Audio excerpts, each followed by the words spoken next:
नमस्कार, स्वागत है दोस्तों आप सबका आपके अपने चैनल सक्सेस गुरु में। दोस्तों, इस चैनल के माध्यम से प्रत्येक विषय के आपको बेहतर कंटेंट प्रोवाइड किया जा रहे हैं। उसी के संदर्भ में आज हम लोग शुरू करेंगे हिंदी साहित्य का इतिहास। दोस्तों, ये एक नया टॉपिक है। जैसा कि हमने आपको बताया था कि इस टॉपिक के अंतर्गत बहुत ही विस्तृत क्षेत्र है, ये बहुत ही ज़्यादा आपको पढ़ना पड़ेगा, या ये कहें कि सर्वाधिक महत्वपूर्ण टॉपिक है। हर एग्ज़ाम में कुछ ना कुछ इससे पूछा अवश्य जाता है।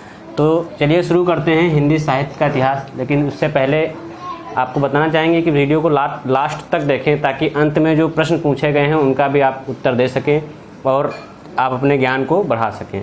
दोस्तों, आज हम लोग स्टार्ट कर रहे हैं हिंदी साहित्य का इतिहास।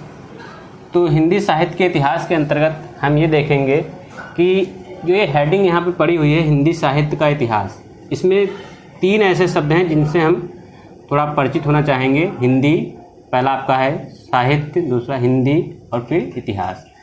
क्योंकि हिंदी शब्द क्या है या हिंदी क्या है, इस बारे में अगर हम जानना चाहें तो इसके लिए हमने आपको सर्वप्रथम जो एक वीडियो दिया था उसमें हिंदी के बारे में हमने आपको पूरी जानकारी दी थी कि हिंदी क्या है, इसकी उत्पत्ति कैसे हुई, कहाँ से हुई। तो उसको आप हिंदी को जानने के लिए आप उस वीडियो को देख सकते हैं जिन लोगों ने नहीं देखा है। उसके बाद बात करते हैं साहित्य की। तो साहित्य किसे कहते हैं या साहित्य क्या है?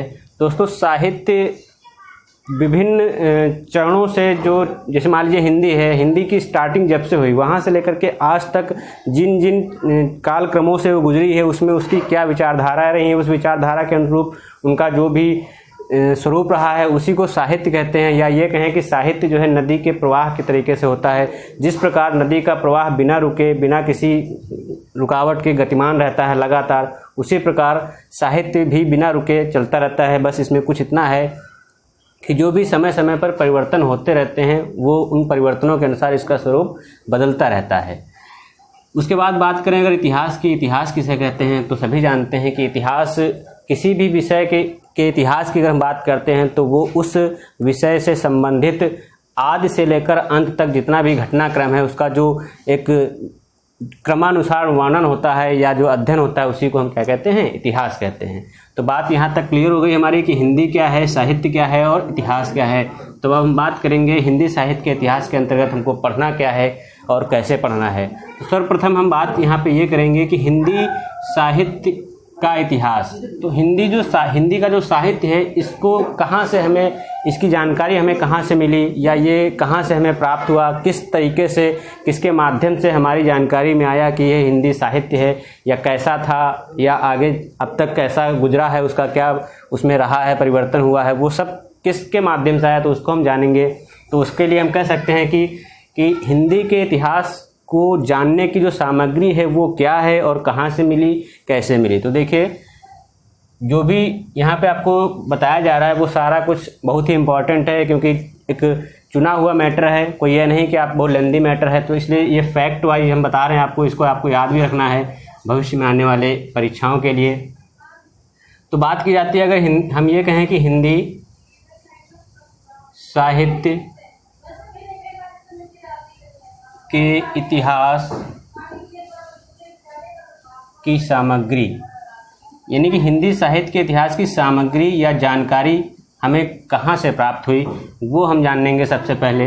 दोस्तों, एक बहुत ही परिचित नाम है, आप सब लोगों ने सुना होगा, एक ग्रंथ है जिसका नाम है भक्तमाल। इस ग्रंथ के माध्यम से हमें हिंदी साहित्य के इतिहास की सामग्री मिलती है, यानी कि एक कह सकते हैं कि इस ग्रंथ से हमें हिंदी साहित्य का इतिहास जानने को मिलता है। तो एक प्रश्न ये भी आ सकता है कि भक्तमाल अगर है, एक रचना है या एक ग्रंथ है, तो इसके रचयिता या लेखक कौन है या रचनाकार कौन है? तो बिल्कुल उसका भी आपको पता होना चाहिए, तो इसके लेखक या रचयिताकार कौन है? नाभादास। ठीक है, हो सकता है ये भी पूछ लिया जाए कि भक्तमाल के रचनाकार कौन है, तो आपको बताना पड़ेगा नाभादास हैं। इसके अलावा एक ग्रंथ और भी है जिसको भी आपने सुना होगा, 84 वैष्णवन की वार्ता। ये एक ग्रंथ है, इस ग्रंथ के माध्यम से भी हमें हिंदी साहित्य के इतिहास की सामग्री या जानकारी प्राप्त होती है। इसके अतिरिक्त एक ग्रंथ और भी है, 252 वैष्णवन की वार्ता। ये 2 ग्रंथ हैं और एक ये 3, कुल मिलाकर 3 ऐसे ग्रंथ हैं जिनके माध्यम से हमें हिंदी साहित्य के इतिहास की सामग्री अर्थात जानकारी प्राप्त होती है। इसके रचनाकार हमने आपको बता दिया ऑलरेडी कि नाभादास थे। तो 84 वैश्रवण की वार्ता और 252 वैश्रवण की वार्ता के रचनाकार कौन हैं? तो इन दोनों के रचनाकार हैं गोस्वामी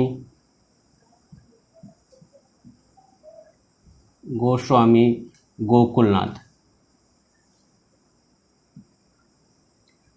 गोस्वामी गोकुलनाथ इस 84 वैश्रवण की वार्ता और 252 वैश्रवण की वार्ता के रचनाकार हैं। इनके द्वारा ये लिखित है।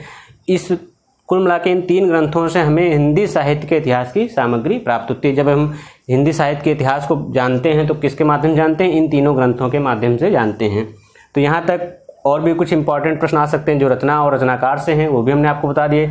इसके अलावा प्रश्न ये भी आ सकता है कि मान लीजिए कि ये जो दोनों ग्रंथ हैं जो गोस्वामी गोकुलनाथ के द्वारा लिखित हैं, ये किस भाषा में लिखे गए हैं, ये भी एक बार प्रश्न पूछा गया है। तो इसको भी याद रखिएगा कि ये दोनों ग्रंथ ब्रज भाषा में रचित हैं। ब्रज भाषा में ये दोनों ग्रंथ ब्रज भाषा में लिखे गए हैं, ये भी आपको याद रखना है। ये भी एक क्वेश्चन बन जाता है। इसके अलावा एक क्वेश्चन ये भी बनता है कि अगर मान लीजिए आपको जानकारी करनी हो कि गोस्वामी गोकुलनाथ कौन थे, तो बिल्कुल आप सबने एक नाम सुना होगा विट्ठलनाथ का। तो विट्ठलनाथ के पुत्र थे गोस्वामी गोकुलनाथ। विट्ठलनाथ के कहा जाता है कि ऐसा जो है जानकारी है जो साहित्य के इतिहास की जानकारी वहाँ से प्राप्त होती है कि उनके टोटल 7 कुल पुत्र थे। 7 में से ये चौथे नंबर के पुत्र थे। तो उन्हीं का नाम था गोस्वामी गोकुलनाथ। तो यहाँ तक आपने देखा कि हिंदी साहित्य के इतिहास की सामग्री हमें कहाँ से प्राप्त हुई और किन किन ग्रंथों के माध्यम से प्राप्त हुई, उनके रचनाकार कौन कौन हैं और वो किस रचना में लिखे गए हैं। चलिए इसके बाद हम लोग नेक्स्ट देखेंगे हिंदी साहित्य का। ये तो इतिहास की सामग्री प्राप्त हुई, हमें कहाँ से प्राप्त हुई ये हमने देख लिया कि कैसे हिंदी साहित्य हमारे जानकारी में आया या हमारे नॉलेज में आया। अब हम लोग देखेंगे कि हिंदी साहित्य को, ये तो बात ये हो गई कि सामग्री वहाँ से प्राप्त हुई। अब हम देखेंगे हिंदी साहित्य को किसने सर्वप्रथम लिखा है, यानी कि किस विद्वान ने या किस रचनाकार ने हिंदी साहित्य के इतिहास को सर्वप्रथम लिखने का श्रेय प्राप्त किया। तो वो भी आपको यहाँ पे बताएंगे हम। तो हिंदी साहित्य के इतिहास को लिखने का श्रेय, यानी कि किस विद्वान को हिंदी साहित्य का इतिहास लिखने का श्रेय दिया जाता है या श्रेय जाता है, तो उसके बारे में हम लोग जानेंगे कि हिंदी साहित्य के इतिहास को सर्वप्रथम किसने लिखा था, उसका श्रेय किसको दिया गया। तो दोस्तों वो एक फ्रेंच विद्वान थे। फ्रेंच विद्वान थे तो उनका नाम क्या था? गार्सा द तासी। यह एक फ्रेंच विद्वान थे, फ्रांस के निवासी थे और इनका नाम था गार्सा द तासी। इनको हिंदी साहित्य के इतिहास को लिखने का श्रेय, या ये कह सकते हैं कि सर्वप्रथम, आप कह सकते हैं कि सर्वप्रथम इन्होंने ही जो है हिंदी साहित्य के इतिहास को लिखा था। सबसे पहले यदि प्रश्न आपसे पूछा जाता है कि हिंदी साहित्य को इतिहास के लिखने का श्रेय सर्वप्रथम किसको जाता है, तो फ्रेंच विद्वान गार्सा द तासी को जाता है। इन जो विद्वान थे गार्सा द तासी, इनका एक बहुत ही महत्वपूर्ण ग्रंथ है और वो पूछा जाता है अक्सर पेपर में। उससे कई प्रकार से प्रश्न आ जाते हैं, या तो वो इनका ग्रंथ पूछ लिया जाएगा या ग्रंथ का नाम दिया जाएगा तो उसके लेखक या रचनाकार का नाम पूछ लिया जाएगा। तो इसको आप याद रखिएगा कि उस ग्रंथ का नाम क्या है। थोड़ा टिपिकल होगा क्योंकि फ्रेंच है, क्योंकि फ्रेंच लैंग्वेज में लिखा गया होगा तो थोड़ा टिपिकल होगा, लेकिन याद रखना पड़ेगा। इस्तवार द ला, ये इतवार या इसवार इस तरीके से कई बार आ सकता है एग्जाम में। तो थोड़ा बहुत जो वर्तनी होगी उसका आप जो है मिस्टेक हो सकता है, क्योंकि फ्रेंच है। अब इसको हम लोग हिंदी में पढ़ रहे हैं या हिंदी में लिख रहे हैं तो थोड़ा बहुत अंतर हो सकता है, इसलिए ज़्यादा कंफ्यूज मत होइएगा। इस्तवार द ला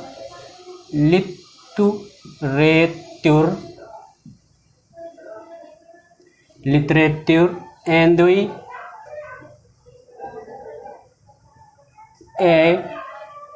हिंदुस्तानी, ये ग्रंथ का नाम है। आप इसको कहीं कहीं पढ़ेंगे तो थोड़ा ये यहाँ लिखा होगा एंदोई ए हिंदुस्तानी भी लिखा होगा, तो उसको कोई डाउट नहीं, कोई दिक्कत नहीं, हिंदुस्तानी या हिंदुस्तानी, क्योंकि ये जो ग्रंथ है ये फ्रेंच भाषा का है, फ्रेंच भाषा में लिखा गया, तो उसको हम हिंदी में लिख रहे हैं तो ऐसा हो सकता है। इससे इस चीज़ से बिल्कुल भी परेशान मत होना। इस्तवार द ला लिटरेचर एंदोई ए हिंदुस्तानी, ये इस जो है ग्रंथ का नाम है, बहुत ही इंपॉर्टेंट है, महत्वपूर्ण है, पूछा गया है, तो इसको याद रखेगा। इस ग्रंथ के माध्यम से ही गारसा द तासी ने सर्वप्रथम इतिहास, हिंदी साहित्य के इतिहास को लिखा था, या ये कहें कि इसी ग्रंथ में हिंदी साहित्य के इतिहास को उन्होंने दर्शाया था। और ये भी कहा जाता है कि इस ग्रंथ में, जो ये ग्रंथ है, इसमें इन्होंने अनेक, या कह सकते हैं कि बहुत सारे, अनेक हिंदी और उर्दू भाषा के कवियों का, हिंदी और उर्दू भाषा के कवियों का परिचय दिया है, हिंदी और उर्दू भाषा के कवियों का परिचय दिया है। लेकिन ये परिचय जो है किस तरीके से दिया है?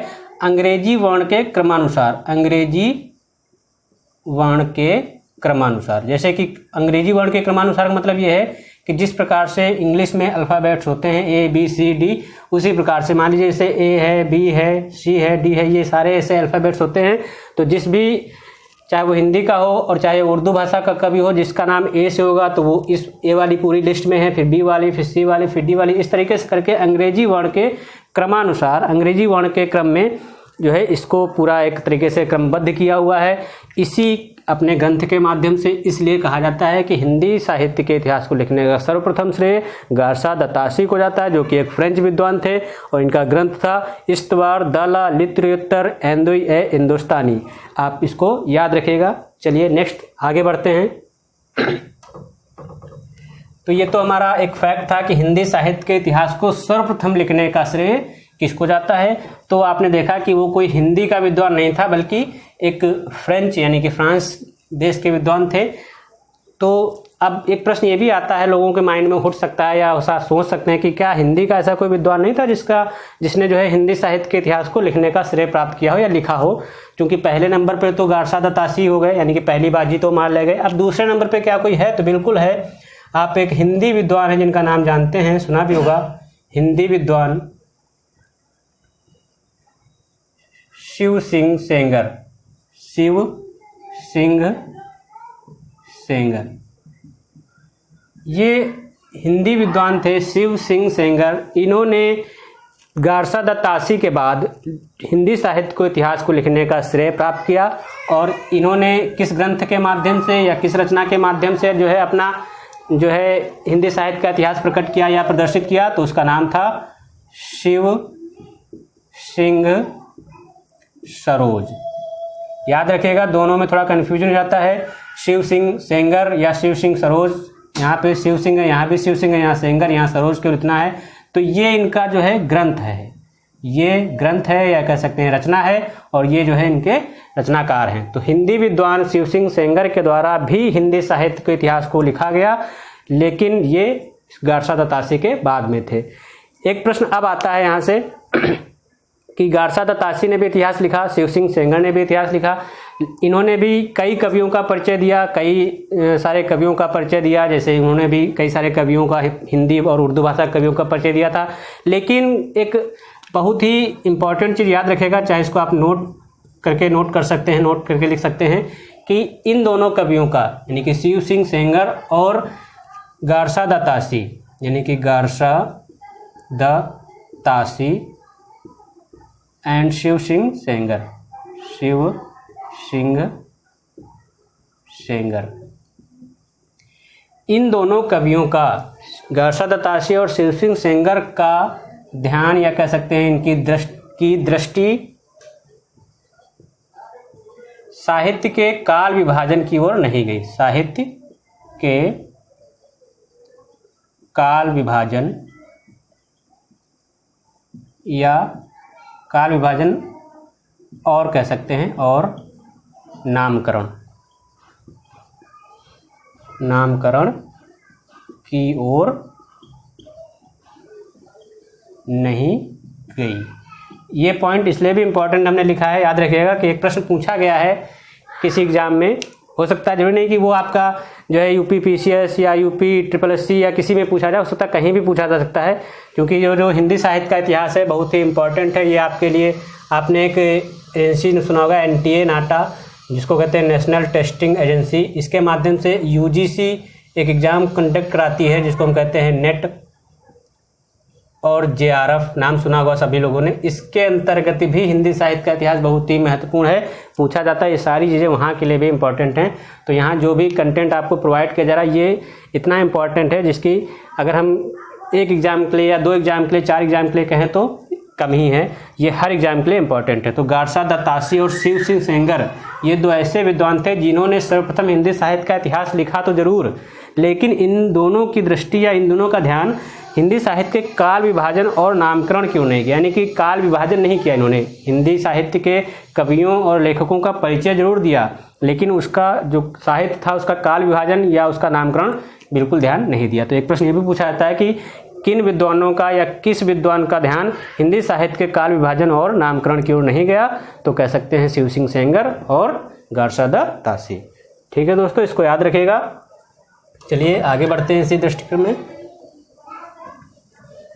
सारे पॉइंट हम लोग जो है एक क्रम से पढ़ते चल रहे हैं, इनको याद रखना आसान रहेगा आपके लिए। तो ये तो बात हो गई हमारी, अभी तक किसी विद्वान ने नामकरण नहीं किया, यानी कि अब हम जो हिंदी साहित्य के इतिहास के अंतर्गत मुख्यतः पढ़ते हैं वो यही है काल विभाजन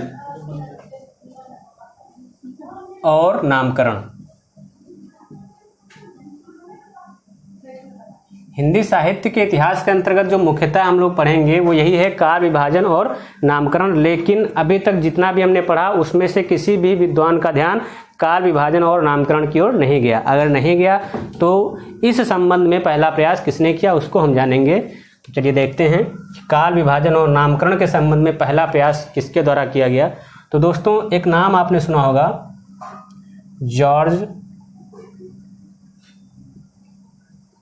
अब्राहम ग्रियर्सन। कहीं कहीं अब्राहम नहीं लिखा होता है, जॉर्ज ग्रियर्सन केवल हम लोग मोस्टली जो ज़्यादातर कॉमनली पढ़ते हैं जॉर्ज ग्रियर्सन ही पढ़ते हैं, लेकिन पूरा नाम इनका है जॉर्ज अब्राहम ग्रियर्सन। तो जॉर्ज अब्राहम ग्रियर्सन ने सर्वप्रथम सबसे पहले इन्होंने काल विभाजन की ओर ध्यान दिया और इन्होंने काल विभाजन किया था। तो अब जॉर्ज अब्राहम ग्रियर्सन ने कह सकते हैं कि सर्वप्रथम काल विभाजन का प्रयास किया, काल विभाजन का प्रयास किया। अगर जॉर्ज अब्राहम ग्रियर्सन ने सर्वप्रथम काल विभाजन का प्रयास किया, अर्थात इन्होंने हिंदी साहित्य के इतिहास को कई कालों में या कई कालक्रमों में बांटा होगा। तो वो 2 भी हो सकते हैं, 4 भी हो सकते हैं, जो भी हो सकता है वो आगे हम पढ़ेंगे। तो जॉर्ज अब्राहम ग्रियर्सन ने अगर विभाजन का प्रयास किया था तो किस माध्यम से हमें जानकारी मिली या हम लोगों को वो जानकारी कैसे प्राप्त हुई, तो उनका एक ग्रंथ था, जॉर्ज अब्राहम ग्रियर्सन का एक बहुत महत्वपूर्ण ग्रंथ है जो कई एग्जाम में पूछा गया है, उसको हम जानेंगे। उस ग्रंथ का नाम था the modern vernacular of Hindustan. The modern vernacular of Hindustan, ये जो ग्रंथ है ये जॉर्ज अब्राहम ग्रियर्सन द्वारा रचित है। इस ग्रंथ के माध्यम से हमें हिंदी साहित्य के इतिहास का जो उन्होंने काल विभाजन और नामकरण किया है वो हमें जानकारी मिलती है। इसी ग्रंथ के माध्यम से हम लोग जान पाते हैं कि उन्होंने हिंदी साहित्य के इतिहास का काल विभाजन क्या किया और कैसे कैसे उसका विभाजन किया है। तो इस ग्रंथ को भी आप याद रखिएगा, कई बार पूछा गया है कि the modern vernacular of Hindustan किसका लिखा हुआ है, तो जॉर्ज अब्राहम ग्रियर्सन का लिखा हुआ है। चलिए तो बात करते हैं कि इन्होंने अगर विभाजन किया है तो कैसे किया है और क्या किया। तो देखते हैं कि कहते हैं कि इन्होंने काल विभाजन 11 शीर्षकों में किया था। किसमें किया था? 11 शीर्षकों में। इन्होंने हिंदी साहित्य के इतिहास का काल विभाजन 11 शीर्षकों में किया था। अब हम लोग देखेंगे कि वो 11 शीर्षक कौन थे, एक दृष्टि में जल्दी जल्दी देख लेंगे, क्योंकि हो सकता है कभी इससे भी पूछ लिया जाए। तो लेकिन आप मोस्टली ये जरूर याद रखेगा कि कितने भागों में या कितने शीर्षकों में किया था, तो 11 शीर्षकों में किया था। वो 11 शीर्षक कौन कौन से थे उनको देखेंगे। उससे पहले एक चीज़ और याद रखेगा कि ये जो जॉर्ज अब्राहम गियर्सन थे, जैसा कि नाम से ही लग रहा होगा कि ये हिंदी विद्वान नहीं है। तो अगर ये हिंदी विद्वान नहीं है तो कौन है, तो ये आयरिश विद्वान है। आयरिश यानी कि आयरलैंड, तो आयरलैंड से संबंधित हैं ये आयरिश विद्वान हैं। इन्होंने जो है सर्वप्रथम हिंदी साहित्य के काल का विभाजन का प्रयास किया था। चलिए देखते हैं कि 11 शीर्षक कौन कौन से हैं, उनके द्वारा बताया गया 11 शीर्षक कौन कौन से हैं।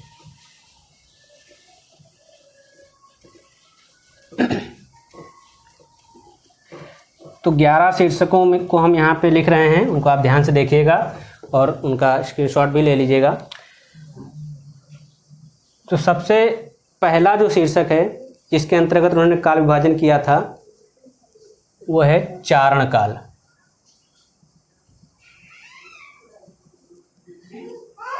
दूसरा है 15वीं सदी का धार्मिक पुनर्जागरण। क्या है? 15वीं सदी का धार्मिक पुनर्जागरण। थर्ड नंबर पे हम पढ़ेंगे जायसी की प्रेम कविता। जायसी की प्रेम कविता। ये सारे इंपॉर्टेंट हैं, इनको याद रखिएगा। अब फोर्थ नंबर पे पढ़ेंगे ब्रज का कृष्ण समुदाय। ब्रज का कृष्ण समुदाय। 5वें नंबर पे पढ़ेंगे मुगल दरबार। 5वें नंबर पे मुगल दरबार।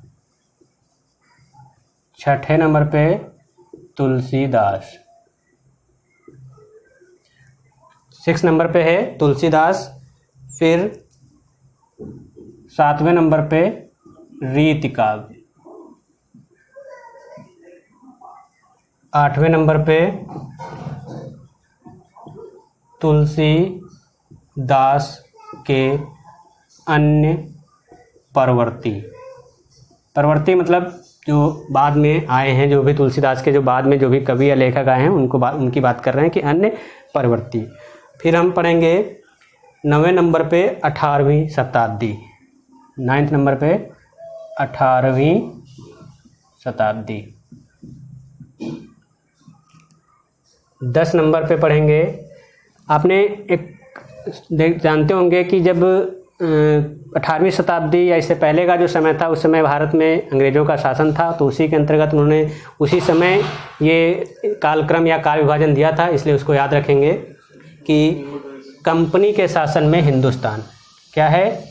कंपनी के शासन में हिंदुस्तान। और 11वें नंबर पे हम 10 नंबर पे ये हो गया।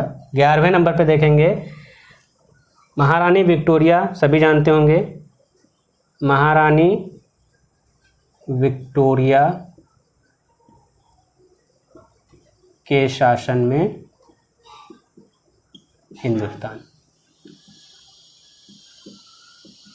दोस्तों ये 11 शीर्षक हैं जिनके अंतर्गत किसने? जॉर्ज ग्रियर्सन ने हिंदी साहित्य के इतिहास को विभाजित किया है, या इन 11 शीर्षकों के अंतर्गत हिंदी साहित्य के इतिहास को उन्होंने रखा है। पहला है चारण काल, 15वीं सदी का धार्मिक पुनर्जागरण, जायसी की प्रेम कविता, ब्रज का कृष्ण समुदाय, 5वां मुगल दरबार, 6ठा तुलसीदास, फिर रीत काव्य, तुलसीदास के अन्य परिवर्ती, 18वीं शताब्दी, कंपनी के शासन में हिंदुस्तान और महारानी विक्टोरिया के शासन में हिंदुस्तान। चलिए इसका स्क्रीनशॉट ले लीजिएगा ताकि हम आगे फिर बढ़ सके।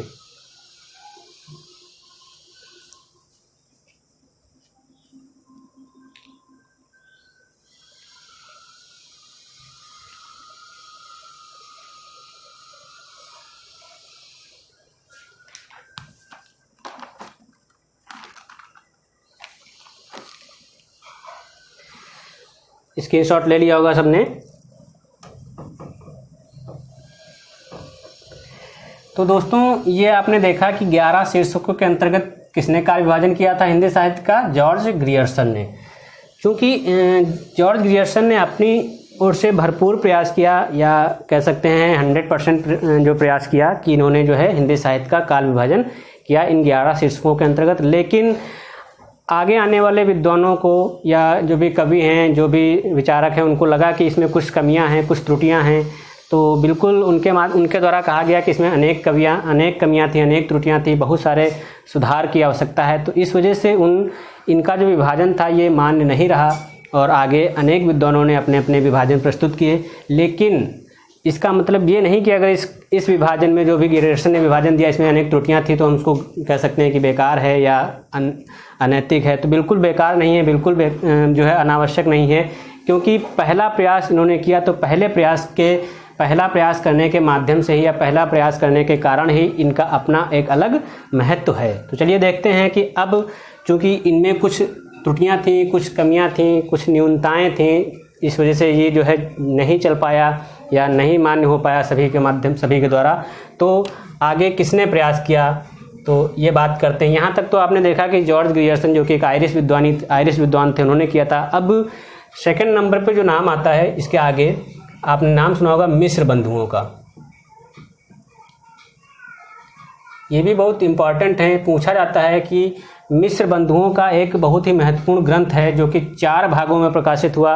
हमको वो जो है पढ़ना है यहाँ इसके अंतर्गत कि मिस्र बंधुओं ने किस ग्रंथ के माध्यम से कार्य विभाजन का अगला प्रयास किया था। तो मिस्र बंधुओं ने, उनका ग्रंथ था मिस्र बंधु विनोद। ये एक ग्रंथ है, याद रखिएगा क्या है, ये एक ग्रंथ है। इस ग्रंथ के माध्यम से मिस्र बंधुओं ने इस ग्रंथ के माध्यम से हिंदी साहित्य के इतिहास का काल विभाजन करने का अपना प्रयास किया।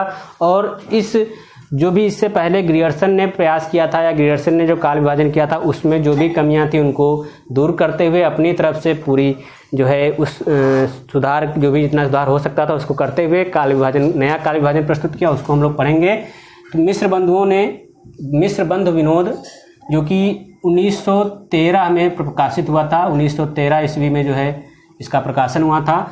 इस जो है प्रकाशन या इस ग्रंथ के माध्यम से इन्होंने काल विभाजन का प्रयास किया था, उसको पढ़ेंगे। लेकिन उससे पहले एक डाउट सबके मन में आता है कि मिस्र बंधु वो अगर हम कह रहे हैं मिस्र बंधु यानी कि एक से अधिक मिस्र होंगे, अधिक लोग होंगे, अधिक भाई होंगे, उन लोगों ने मिल करके ये रचना या ग्रंथ लिखा होगा, उसके माध्यम से जो है विभाजन का प्रयास किया होगा। तो हम उनको भी यहाँ पे जान लेते हैं ताकि कोई भी डाउट ना रहे।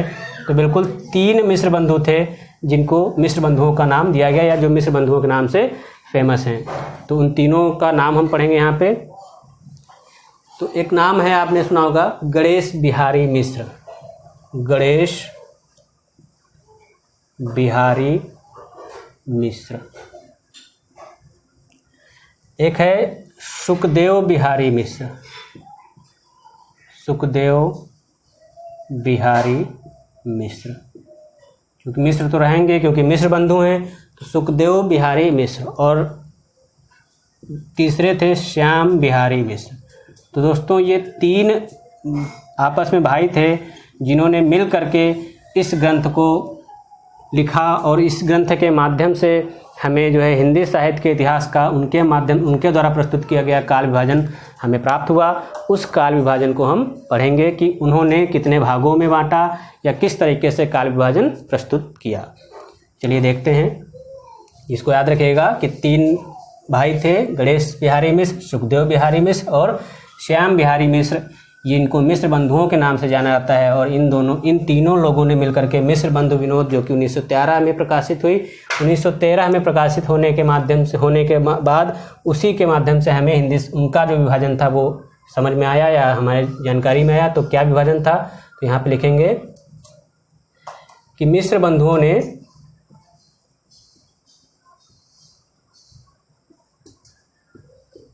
पांच भागों में काल विभाजन किया।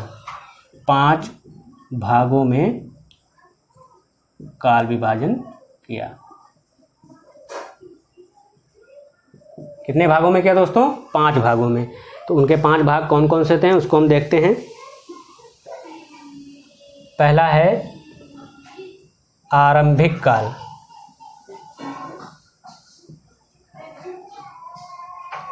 आरंभिक काल, इन्होंने आगे क्या किया कि आरंभिक काल को भी दो भागों में बांट दिया, जिसका एक नाम दिया, पहला है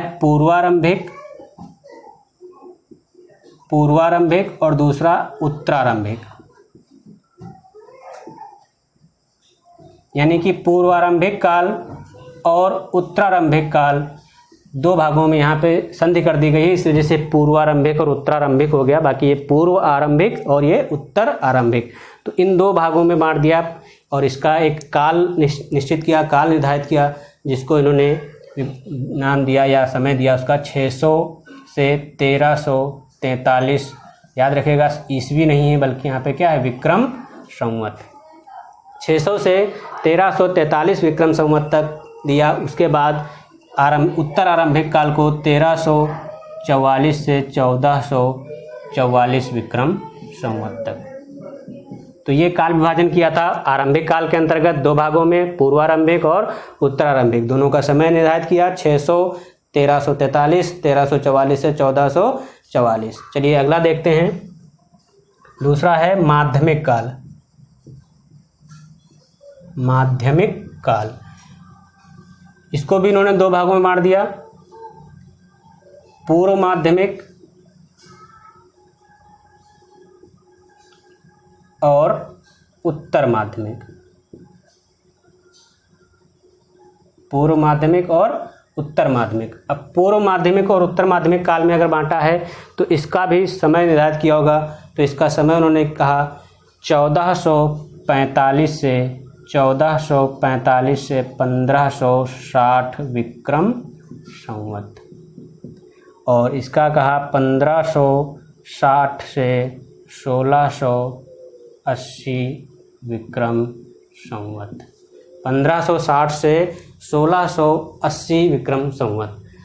इसको 1560 ना करके 1561 कर दीजिए, क्योंकि 60 के बाद 61 उन्होंने कहा था। चलिए थर्ड देखते हैं, तीसरा जो उन्होंने काल विभाजन किया उसका नाम दिया अलंकृत काल। अलंकृत काल, अलंकृत काल को भी उन्होंने दो भागों में बांट दिया, पूर्वालंकृत काल और उत्तरालंकृत काल।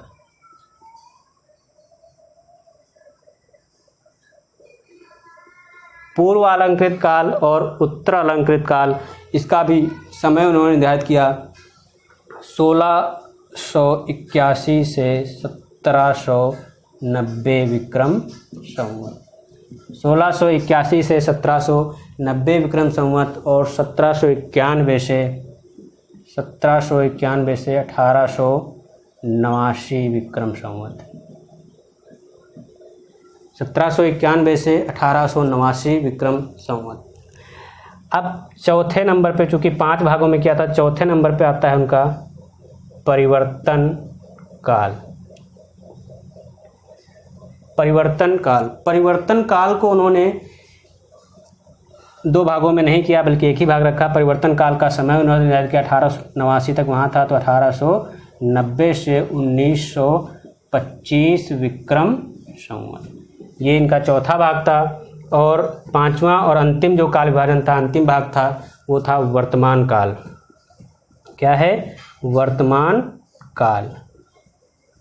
और इसका समय निर्धारित किया उन्होंने 1925 से अब तक, यानी कि अब तक जो भी चल रहा है वो सब किसके अंतर्गत चल रहा है?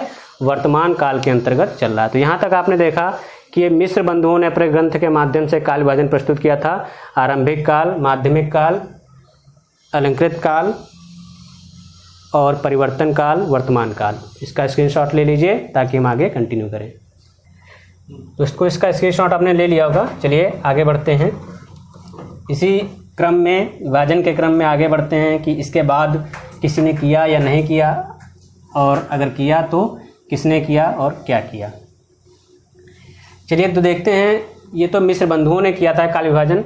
तो अनेक विद्वान उसके बाद भी उन्होंने मिस्र बंधुओं के काल विभाजन में भी कई कमियां, कई त्रुटियां और कई न्यूनताएं बताई, जिसके माध्यम से इनका काल विभाजन भी ज़्यादा जो है चर्चा में नहीं रहा या ज़्यादा जो है महत्व नहीं दिया गया, सर्वमान्य नहीं हुआ। महत्व दिया गया लेकिन सर्वमान्य नहीं हुआ, सभी के द्वारा एक मत नहीं हुआ वो। तो इस क्रम में आगे बढ़ते हैं। तो बहुत ही फेमस और बहुत ही परिचित नाम है आचार्य रामचंद्र शुक्ल जी का। सभी ने इनका नाम सुना होगा, डॉक्टर आचार्य रामचंद्र शुक्ल जी का। इन्होंने अपना एक अलग काल विभाजन प्रस्तुत किया, जो भी अभी तक गियर्सन ने किया था और इसके बाद मिश्र बंधुओं ने किया। उनको अध्ययन करके, उसको समझ के, जो भी कमियां थी, जो भी त्रुटियां थी, उनको दूर करने का प्रयास किया और दूर करने के बाद अपना एक काल विभाजन प्रस्तुत किया। और ये जो काल विभाजन प्रस्तुत किया था इन्होंने, वो किस ग्रंथ के माध्यम से या किस रचना के माध्यम से हमारे सम्मुख आया, उसको देखते हैं।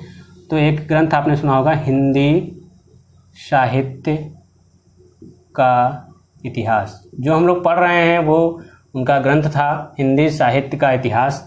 ये इस ग्रंथ के माध्यम से हमें इनके द्वारा रचित या इनके द्वारा जो भी विभाजित कालक्रम था, जो काल विभाजन था, वो समझ में आता है, वो सामने आता है। एक चीज़ इसके विषय में, एक बात और भी महत्वपूर्ण है, एक तथ्य और भी महत्वपूर्ण है कि हिंदी साहित्य का इतिहास एक प्रश्न पूछा जाता है। ये तो ग्रंथ है, एक रचना है जो कि आचार्य रामचंद्र शुक्ल जी के द्वारा लिखी गई, लेकिन एक महत्वपूर्ण प्रश्न ये आता है कि हिंदी साहित्य का इतिहास पूछा जाता है प्रश्न अक्सर, कि हिंदी साहित्य का इतिहास किस ग्रंथ की भूमिका के रूप में लिखा गया था, जो बाद में आगे चलकर एक अपने आप में एक अलग, या कह सकते हैं इंडिविजुअल, एक अलग ग्रंथ बन गया। तो दोस्तों, इस ग्रंथ को हिंदी शब्द सागर, नाम सुना होगा आप लोगों ने, हिंदी शब्द सागर। इस ग्रंथ को हिंदी शब्द सागर की भूमिका के रूप में, हिंदी शब्द सागर की भूमिका के रूप में लिखा गया था। जैसे कोई ग्रंथ लिखा जाता है तो ग्रंथ के स्टार्टिंग में उसकी भूमिका होती है, उसका इंट्रोडक्शन टाइप को कह सकते हो। उस भूमिका के रूप में इसको लिखा गया था, यानी कि रामचंद्र शुक्ल जी ने लिखा था। लेकिन बाद में इसकी महत्वता को देखते हुए ये अपने आप में खुद में एक ग्रंथ बन गया। तो हिंदी साहित्य का इतिहास किसकी भूमिका के रूप में लिखा गया था? हिंदी शब्द सागर की भूमिका के रूप में लिखा गया था। और इसी ग्रंथ के माध्यम से हमें रामचंद्र शुक्ल जी के द्वारा जो काल विभाजन किया गया वो दृष्टिगोचर होता है। उसको देखते हैं कौन कौन सा काल विभाजन था और किस माध्यम से उन्होंने दर्शाया है। तो दोस्तों, रामचंद्र शुक्ल जी ने 4 भागों में काल विभाजन किया था। शुक्ल जी ने 4 भागों में, कितने भागों में? 4 भागों में। अब वो 4 भाग कौन कौन से थे उनको याद रखते हैं।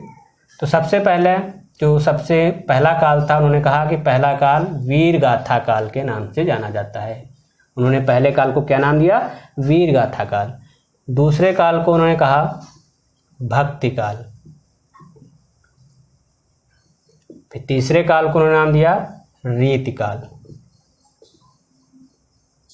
और चौथे को नाम दिया गद्य काल। दोस्तों, आचार्य रामचंद्र शुक्ल जी ने 4 भागों में काल विभाजन किया, वीरगाथा काल, भक्ति काल, रीति काल और गद्य काल। इनका समय भी निर्धारित किया, एक निश्चित समय बताया कि गद्य काल यानी कि जो वीरगाथा काल है कब से कब तक, भक्ति काल कब से कब तक, रीति काल कब से कब तक और गद्य काल कब से कब तक। तो इसको भी हम जानेंगे। तो जो वीरगाथा काल था ये 1050 से 1375 विक्रम संवत, 1050 से 1375 विक्रम संवत, यानी कि जो वीरगाथा काल का समय था वो 1050 से 1375 विक्रम संवत तक रहा। फिर अगला है भक्ति काल और इसका समय रहा 1375 से 1700, 1375 से 1700 विक्रम संवत। नेक्स्ट है रीति काल और रीति काल का जो समय रहा वो 1700 से 1900 विक्रम संवत। और जो गद्य काल है इसका समय रहा 1900 विक्रम संवत से अब तक।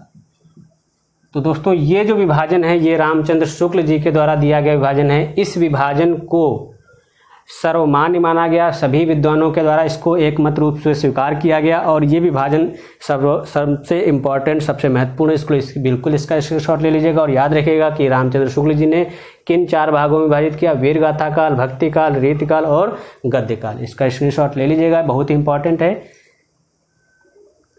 दोस्तों। ये तो हो गया यहाँ तक शुक्ल जी के द्वारा दिया गया विभाजन।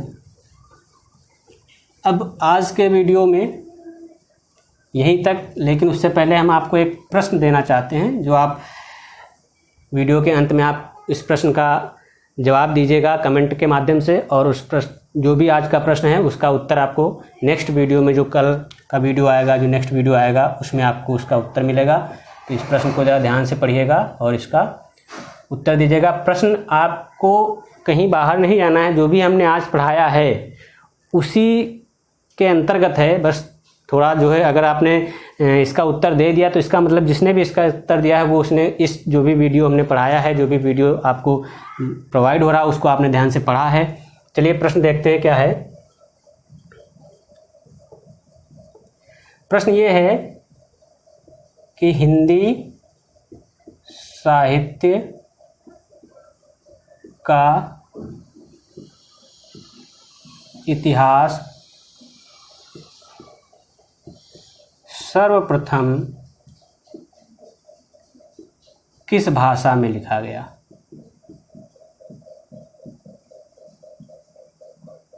किस भाषा में लिखा गया?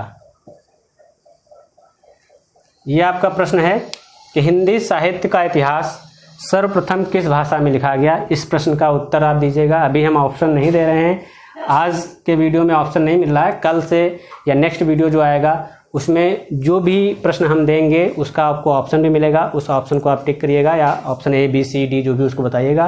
तो आज के लिए इतना ही।